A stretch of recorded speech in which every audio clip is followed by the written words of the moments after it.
Bienvenidos a su canal de la Iglesia Bíblica Bautista Razón para Vivir, con el pastor Jared Suárez. Vamos a orar.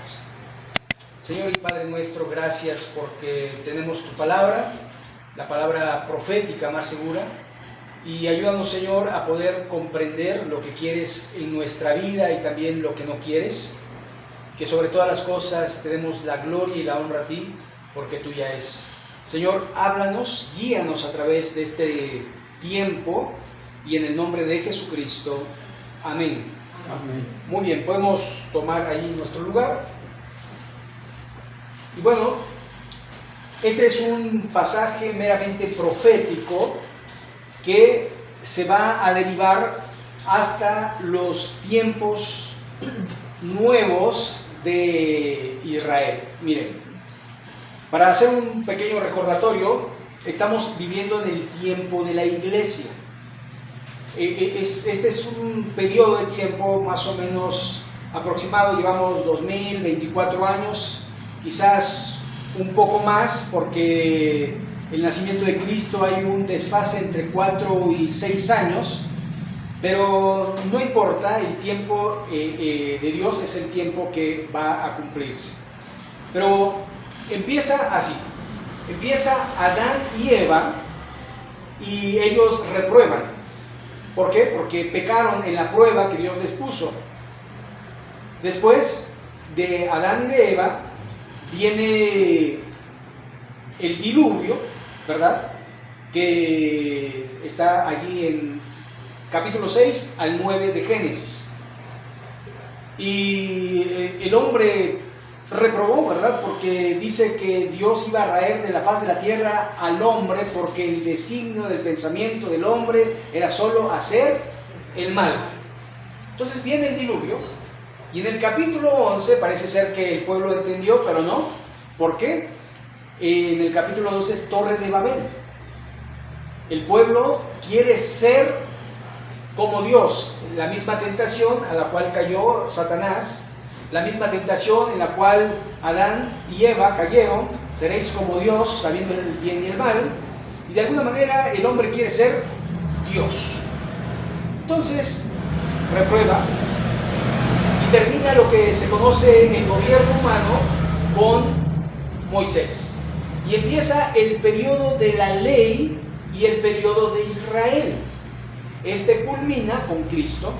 Nosotros no estamos bajo la ley, aunque cumplimos la ley por inferencia, de alguna forma, porque cuando amamos al prójimo, no robamos, no matamos, no deseamos su mujer, no adulteramos, etcétera, etcétera. Por amor al prójimo, cumpliendo dos mandamientos: amar a Dios y amar al prójimo. Entonces, de alguna forma, no estamos bajo la ley de Israel, porque las leyes de Israel son más de 633, 34 leyes, y de alguna forma tiene que ver con leyes ceremoniales. Es más, hasta la forma de vestirse tenía que ver con la ley. Las leyes de purificación, las leyes de presentación, las leyes de sacrificios, las leyes civiles, las leyes de higiene, porque había hasta leyes para la higiene. Entonces, no estamos bajo la ley, porque estamos bajo la gracia. Entonces, hay una semana que falta por cumplirse para Israel, que se le conoce como la 70 semana de Daniel, porque Daniel en 9:27 profetizó que habrían 6 semanas, después 62, serían más o menos 69 semanas, y después de la muerte del Mesías príncipe, habría la 70 semana. Pero no se ha cumplido. De hecho, ya llevamos 2024 de nuestra era y no se ha cumplido. Entonces, después de esta semana de angustia para Israel, que es de duración de 7 años, cumplida la 70 semana de Daniel, va a empezar este periodo del cual va a hablar Isaías en este momento. Dice: saldrá una vara del tronco de Isaí.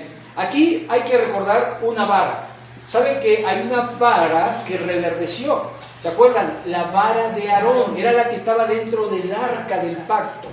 Entonces, allí es una vara que no puede, digamos, florecer, no puede, porque no tiene agua, no tiene tierra, no tiene nada, ¿verdad? Cuando usted corta una rama de un árbol, ¿qué pasa con esa rama? Se seca. Bueno, la rama va a representar a Israel, pero en específico va a hablar de Isaí. Isaí, que es el padre de David.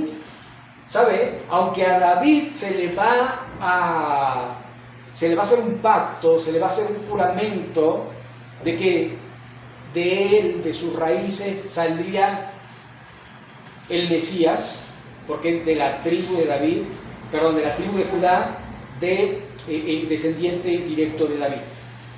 Pero no menciona cuando David era rey, sino cuando David, de alguna manera, estaba en casa, porque dice Isaí.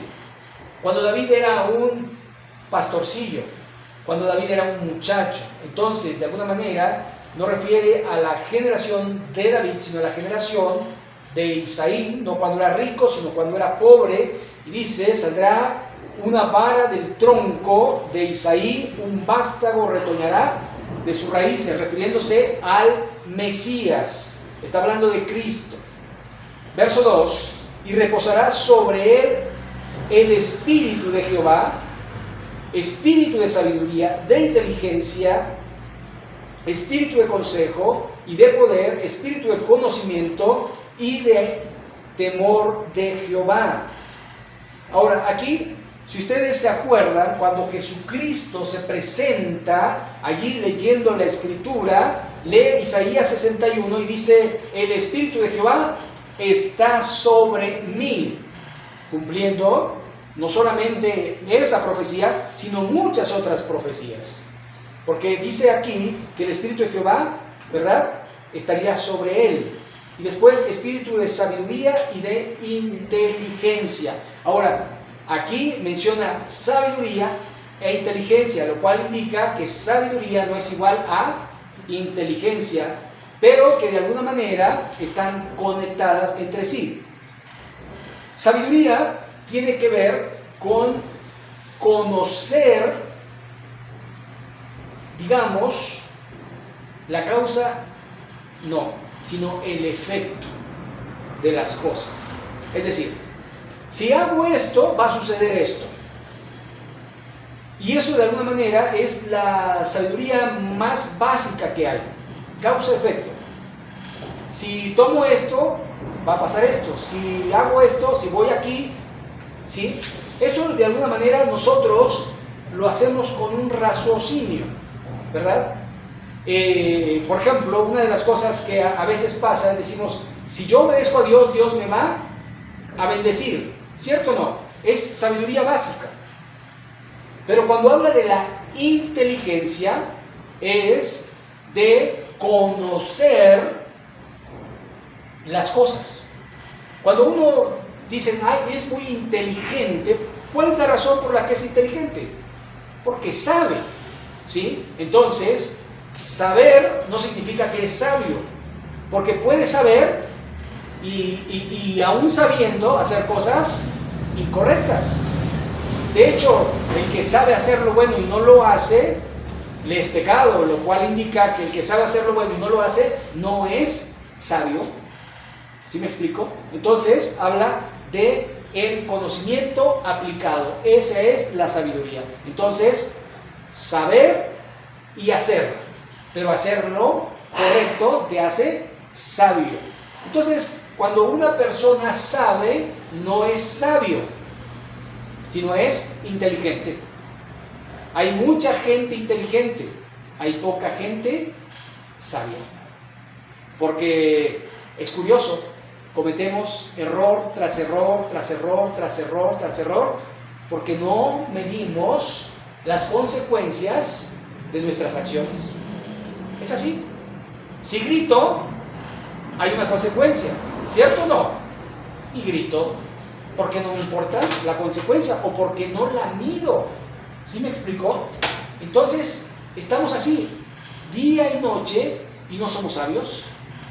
Si insulto, hay una consecuencia, pero no me importa, lo voy a hacer. y recibimos pues la causa de esa consecuencia. Entonces debemos de pensar si estamos siendo sabios o no.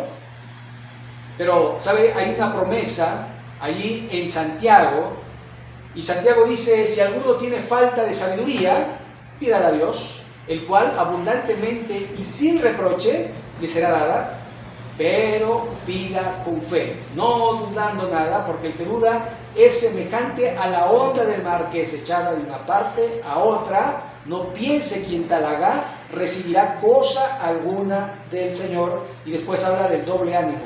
El hombre de doble ánimo es inconstante en todos sus caminos. Doble ánima, doble alma. O sea, doble emoción, tiene doble sentimiento, quiere hacer lo bueno pero hace lo malo, ¿verdad? Quiere adorar a Dios pero también quiere cantar al mundo, quiere hacer esto pero también quiere hacer lo otro. O sea, hay una dualidad en el hombre, y es lo que Pablo dice cuando él dice: porque el bien que quiero no hago, sino el mal que no quiero, eso hago. Esa es nuestra lucha constante. Por eso hay que pedirle sabiduría a Dios para entender el efecto que van a tener mis decisiones y elegir siempre correcto, con la ayuda de nuestro Dios. Así que espíritu de sabiduría, de inteligencia, espíritu de consejo y de poder. ¿Sabe? La mayoría de nosotros no quiere dar consejo porque nadie lo pidió. ¿Sabe? No se quiere uno meter en problemas. Y cuando nos piden consejo, muchas veces vamos a dar el consejo de lo que haríamos nosotros. Hasta tenemos una frase prefabricada: lo que haría yo, ¿verdad? O yo, si fuera tú, haría esto o aquello. Pero, de alguna manera, ese es un consejo meramente carnal, natural, que no viene de parte de Dios. ¿Por qué? Porque, nuevamente, el consejo tiene que venir de una persona sabia, de una persona espiritual, de una persona que dependa de Dios. Porque no, si no, su consejo va a ser un consejo aparentemente bueno, pero quizás las consecuencias sean malas. Pero este va a tener un espíritu de consejo y de poder. Poder de Dios. Eso es a veces lo que nos falta, porque no lo tomamos en cuenta, pero nosotros somos poderosos en Dios. Se nos olvida. Pero Jesús prometió poder. Y ahí en Hechos 1:8 dice: pero recibiréis poder cuando haya venido sobre vosotros el Espíritu Santo. ¿Poder para qué? Bueno, sigue diciendo el texto: y me seréis testigos. Poder para ser testigos de Jesús, para poder hablar de las grandes cosas que Jesús ha hecho en nuestra vida. No se trata de poder, ¿verdad?, para levantar cosas, ¿verdad?, así levantar muebles, y poder para saltar y pegar unos brincos de una cuadra. No se trata de ese poder ficticio que en las películas nos muestran, ¿verdad? No se trata de ese poder, sino se trata de el poder de Dios para transformar nuestra vida, para transformar nuestra mente, y para que nosotros podamos ser testigos de Jesús. Ese es el poder que de alguna manera Dios nos va a transformar, y nos va a dar la inteligencia y nos va a dar la sabiduría para ser testigos de Él. Así que tenemos poder para vencer también la tentación. Sigue diciendo el texto: espíritu de conocimiento y de temor a Jehová. ¿Sabe? El conocimiento envanece, pero el amor edifica. Y el temor de Jehová es saber que Él me mira. Así que las cosas que uno hace las sabe a sabiendas que Dios nos está observando. Verso 3: y le hará entender diligente en el temor de Jehová. No juzgará según la vista de sus ojos, ni arguirá por lo que oigan sus oídos. ¿Sabe? Nosotros somos de alguna manera influenciados por lo que vemos y por lo que oímos. Es que a mí me dijeron, Yo lo vi con mis propios ojos, ¿cierto o no? Pero él no se va a llevar por la apariencia, sino que él va a ver lo que nosotros no podemos mirar. Él va a ver el corazón y las intenciones del mismo. ¿Se acuerdan que en muchas ocasiones la Biblia nos dice que los fariseos y los saduceos cavilaban? O sea, pensaban. Y el Señor leía sus pensamientos. Y les decía, por ejemplo, en el caso del paralítico que descendió del techo, ¿qué es más fácil? Decirle a este hombre, levanta tu lecho y vete a tu casa, o tus pecados te son perdonados. ¿Qué es más fácil decir? Pues tus pecados te son perdonados, porque puede ser algo que no se puede saber a ciencia cierta, porque es algo que va a ocurrir simple y sencillamente en el interior y que nadie lo va a ver. Pero que el hombre paralítico se levante, enrolle su lecho y se vaya a su casa, eso es muy complicado, porque nosotros nos dejamos llevar por lo que vemos y por lo que oímos, pero el Mesías no sería llevado por ello, sino que tendría prácticamente el carácter de Dios. Sigue diciendo el verso 4, sino que juzgará con justicia a los pobres, arguirá con equidad por los mansos de la tierra, y herirá la tierra con vara de su boca, y con el espíritu de sus labios matará al impío. ¿Sabe? Esto es algo que no vimos en el Señor, porque vino como manso y humilde.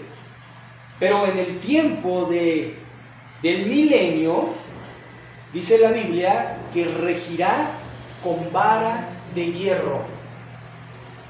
¿Sabe? La vara es de alguna manera el instrumento de disciplina que se empleaba, los israelitas empleaban una vara. Nosotros en nuestro país se emplea la chancleta, ¿verdad? Te dan de chancletazos, o se empleaba el cinturón, ¿no? Ahora ya no, porque vas a traumarlo, ¿verdad? No lo hagas. Pero a nosotros nos dio resultado realmente, y por eso de alguna manera crecimos bien, porque la vara nos corrigió, nos ayudó. De hecho es bíblico, porque dice Salomón que la necedad está ligada al corazón del muchacho, pero la vara lo alejará de ella. ¿De qué? De la necedad.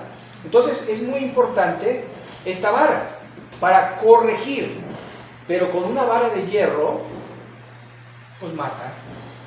Por eso de alguna manera habla de que en el milenio nadie que peque deliberadamente va a vivir, porque se va a vivir en el temor de Dios. Ahí sí va a haber un verdadero temor a no pecar. Por eso dice la última parte, herirá la tierra con la vara de su boca, y con el espíritu de sus labios matará al impío. Es decir, solo diciéndolo.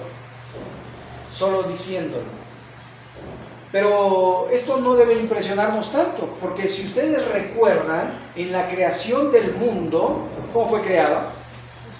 Por su palabra. Y dijo Dios, hágase la luz, y se hizo la luz. Así que vemos con claridad que la palabra de Dios es poder. Es poder para crear, pero también es poder para matar. Así que va a haber un juicio, y un juicio equitativo. Cada uno se le va a dar lo que se merece. Así que por eso dice el verso 5, y será la justicia cinto de sus lomos y la fidelidad ceñidor de su cintura. Es decir, siempre estarán con él. Nunca va a dejar la fidelidad a Dios, y su justicia será justa. ¿Sabe? Vivimos en un país, en un mundo donde la injusticia se da porque cuando uno de nuestros amigos o familiares comete un delito, no lo quiero castigar porque es mi hijo.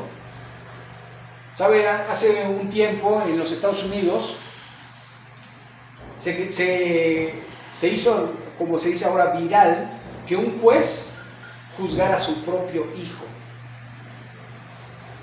y no por ser su hijo lo dio por inocente, sino que dijo, estas son las leyes, ciudadano fulano de tal, usted es culpable, y lo metió a la cárcel. Muchos aplaudieron y muchos reprobaron, pero yo creo que es digno de aplaudirse, porque hizo justicia. ¿Qué pasa con los hijos de nuestros políticos? Hacen y deshacen y nadie les hace nada porque son hijos de fulano, sotano, perengano.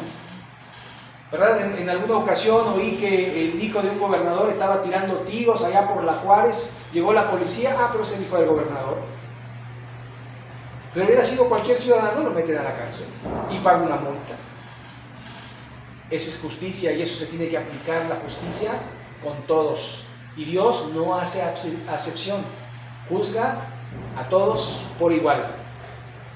Y esto es algo que nosotros tenemos que aprender, a tener el juicio de Dios, no porque me conviene, no por esto, no por aquello, sino hacer la voluntad de Dios siempre. Verso 6, y aquí habla de algo que ahorita les voy a comentar. Dice, morará el lobo con el cordero, el leopardo, con el cabrito, se acostará el becerro y el león y la bestia doméstica, andarán justos, y un niño los pastoreará, la vaca y la osa pasarán, sus crías se echarán juntas, y el león como el buey comerá paja, el niño de pecho jugará sobre la cueva del áspid o de la serpiente, y el recién destetado extenderá su mano sobre la caverna de la víbora. ¿Sabe? Está hablando del milenio. Está hablando de ese tiempo donde va a acontecer esto. Esto implica que los animales dejarán de ser salvajes como fue antes del diluvio. Si ustedes recuerdan, cuando el arca se abre, salen los animales y Dios le dice a Adán que puede comer de los animales y le dice qué animales puede comer, y de alguna forma también allí le pone temor a los animales con el hombre. Los animales nos temen y nosotros tememos a los animales, ¿cierto o no? O sea, hay que decirlo porque, por ejemplo, en la casa se ha llegado a meter una rata, ¿no? ¿Y qué hacemos? Ay, la agarramos, ¿no? ¿Verdad que no? Le tenemos miedo, porque pensamos, no me vaya a morder. Y luego se te avientan y saltan contigo y te quieren morder. Y son portadores de muchas enfermedades, entre ellas la rabia, ¿no? Entonces da miedo y uno la ve y dice, ay, qué bonita. ¿Por qué le tenemos miedo? ¿Verdad? Pero pasa con las cucarachas, ¿no? Mata una, ay, una cucaracha, ¿no? Y por alguna razón se le teme, pero el animal también nos teme, tan así que sale corriendo, ¿verdad? Ve un humano, una rata y sale corriendo, una cucaracha ve un humano y sale corriendo, ¿cierto o no? Y los perros muchas veces nos muerden porque nos tienen miedo, porque sienten nuestro temor también. Entonces, de alguna forma, tenemos que ver que en ese tiempo no existirá ese temor entre los animales, que serán herbívoros, ya no serán carnívoros, y que habrá paz en la tierra. Ahora, aquí hay que de alguna manera aclarar algo. Si usted ve las revistas de los testigos de Jehová, presentan esto: el lobo y el león, ahí están, las familias muy contentas, muy unidas, todo muy feliz. Pero recuerde que esto es para Israel, no es para la iglesia. No es para la iglesia. ¿Por qué? Porque si ustedes recuerdan, el Señor Jesucristo fue una vez tentado por los saduceos y le dijeron, había una mujer y había 7 hermanos. Uno se casó con ella y no le dio descendencia y se murió, entonces el hermano vino y se casó con ella y así los 7 se casaron. ¿Cuál de ellos en el reino de Dios o en el reino de los cielos será su marido? ¿Qué le dijo Jesús? Erráis, porque ignoráis las escrituras y el poder de Dios, porque en el cielo no se casarán, no se darán en casamiento, ¿verdad? Porque serán como los ángeles. ¿Cierto o no?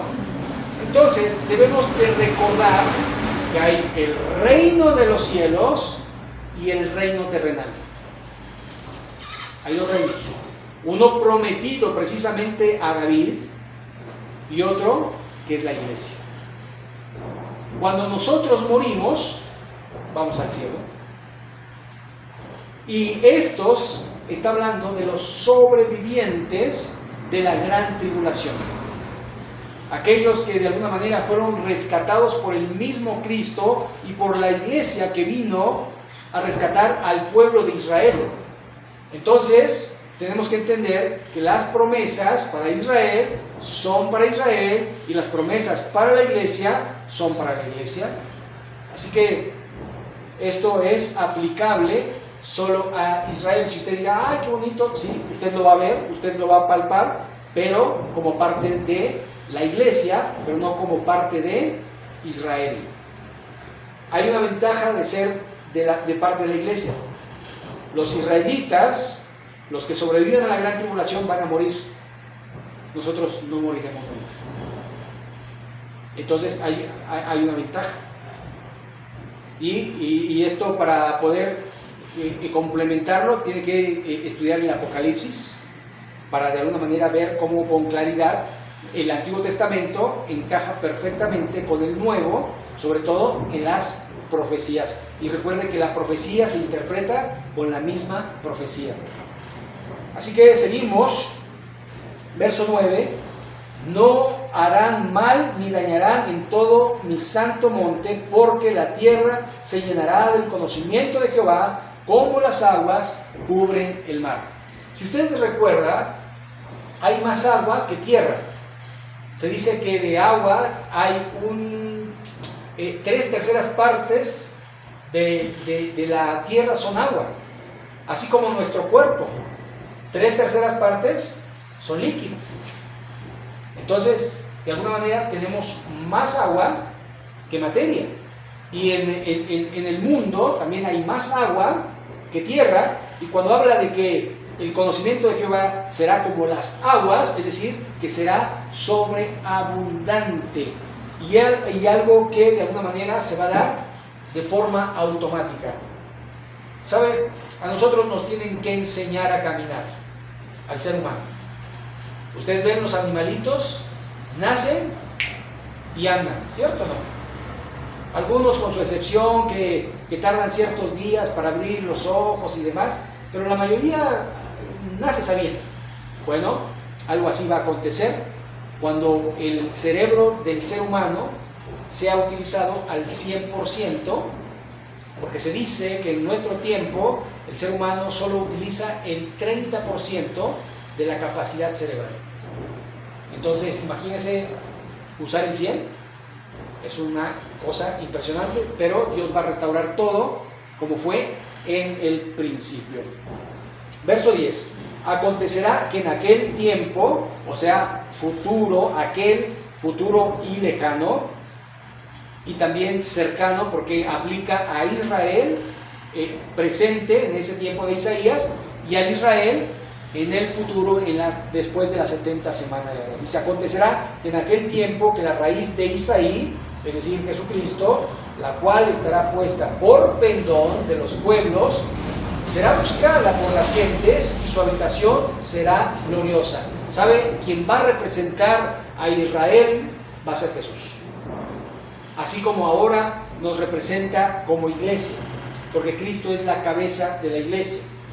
Verso 11: asimismo, acontecerá en aquel tiempo que Jehová alzará otra vez su mano para recobrar el remanente de su pueblo que aún quede en Asiria, Egipto, Patros, Etiopía, Elam, Sinar y Amar, y en las costas del mar. Así que algo que vemos en nuestros días es que hay un conflicto allí en Israel, los palestinos, y dice la gente: la tierra le pertenece a los palestinos.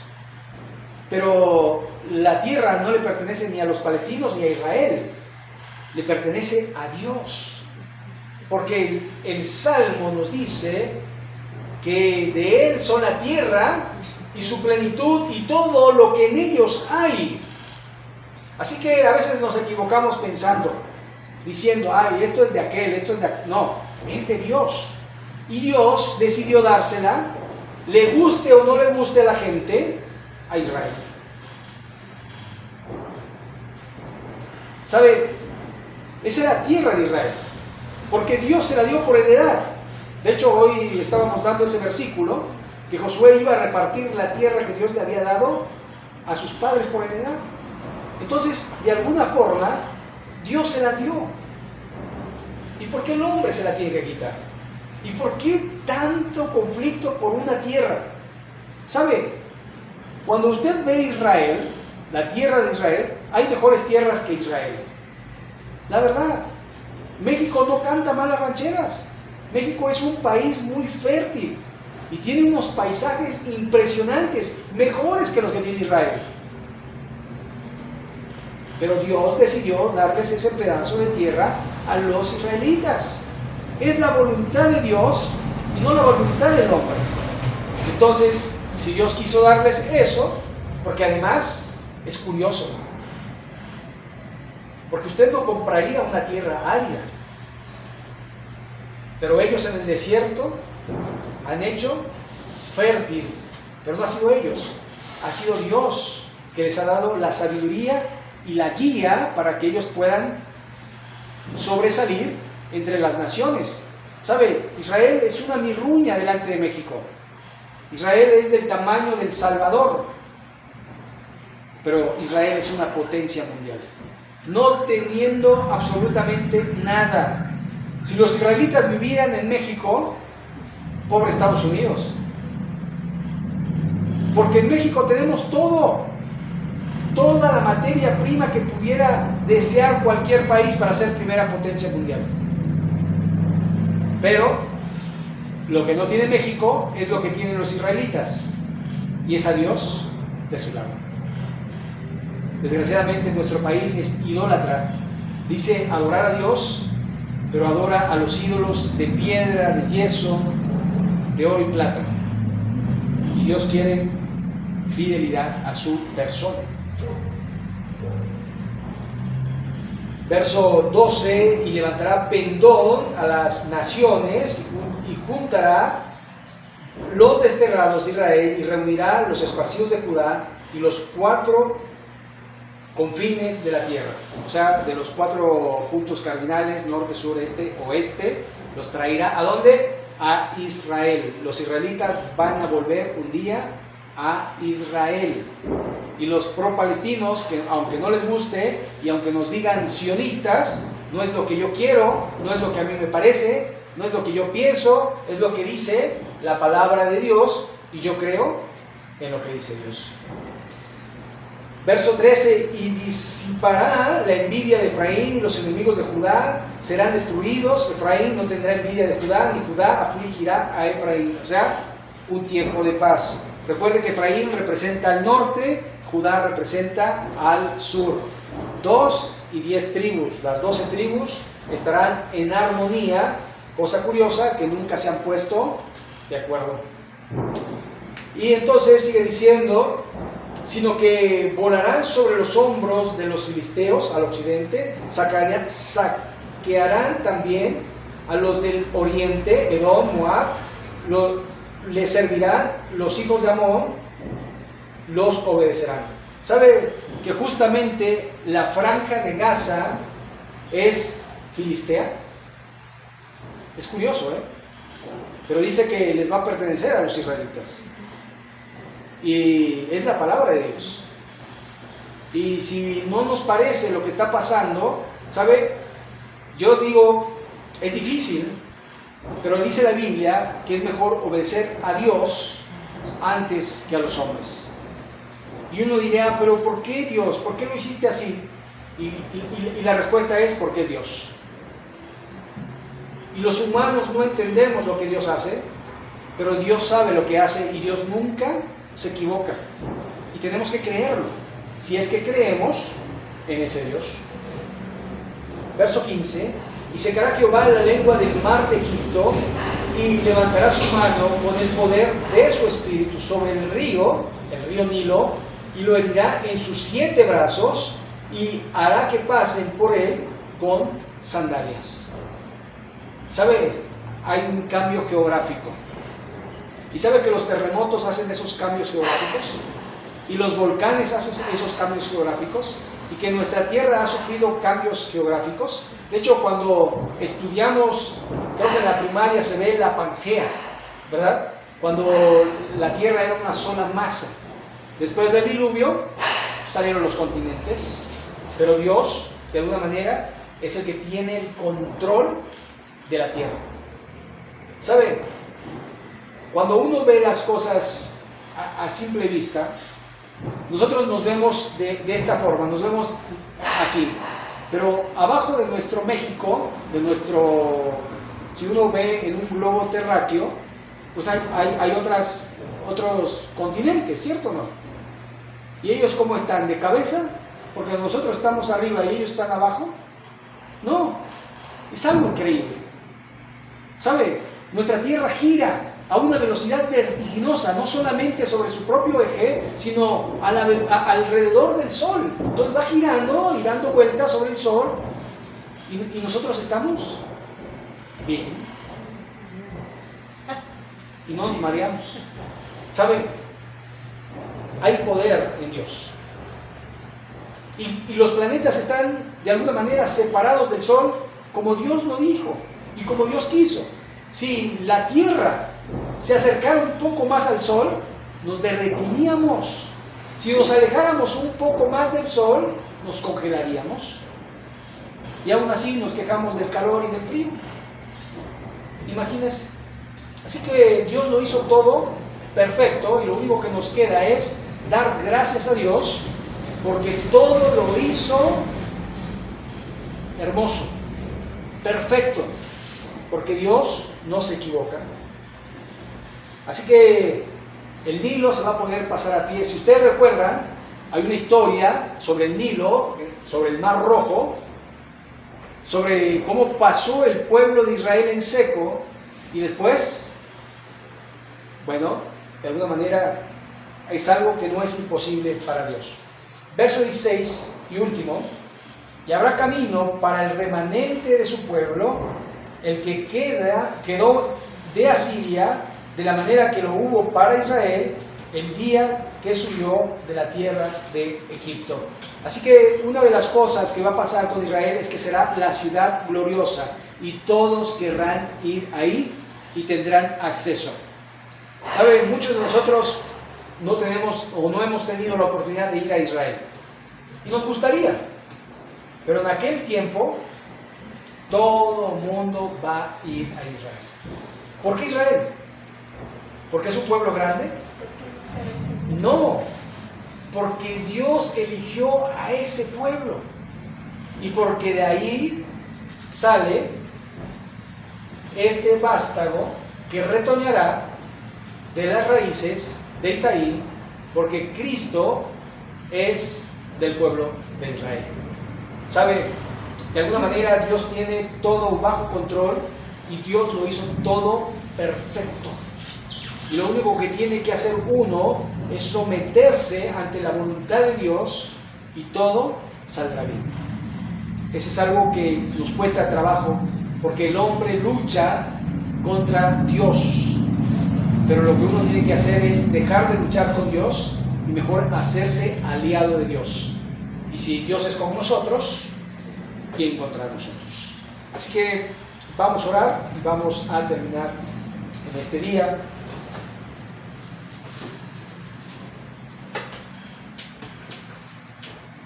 Señor y Padre nuestro, te damos gracias porque un día vas a restaurar a tu pueblo, pero nosotros también como iglesia también tenemos grandes promesas de estar en tu presencia y de vivir siempre contigo, en un lugar donde no habrá dolor, ni tristeza, ni enfermedad, donde estaremos siempre contigo. Así que, Señor, ayúdanos a poder vivir en esta tierra, preparándonos para estar siempre contigo. Ayúdanos a alejarnos del pecado, ayúdanos a aceptar tu voluntad, cualquiera que ésta sea, y glorificarte en todo tiempo. Bendito sea, Señor, porque tú hiciste los cielos y la tierra y nos hiciste a nosotros con un propósito, y tu propósito es que te alabemos y que te glorifiquemos. Bendito seas, y en el nombre de Jesucristo, amén.